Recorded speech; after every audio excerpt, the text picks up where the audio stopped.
તારીખ 30 એપ્રિલ 2025ને બુધવારે અખાત્રીજ છે.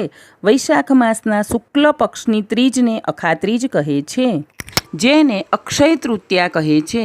અક્ષય એટલે જેનો ક્ષય નથી તે માટે આજે કરેલ દાન પુણ્ય, મંત્ર જાપ વગેરેનું અક્ષય પુણ્ય મળે છે. આજનો દિવસ એટલે કોઈ પણ શુભ કાર્ય માટે વણજોયા મુહૂર્તનો દિવસ. આજે સોનું, ચાંદી વગેરે આભૂષણો ખરીદવાનો મહિમા છે.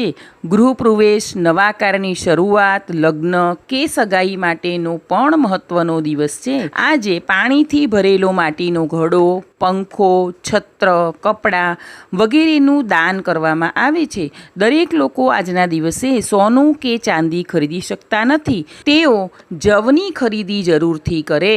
જવને સોના તુલ્ય માનવામાં આવે છે. માહિતીને સબસ્ક્રાઈબ કરજો.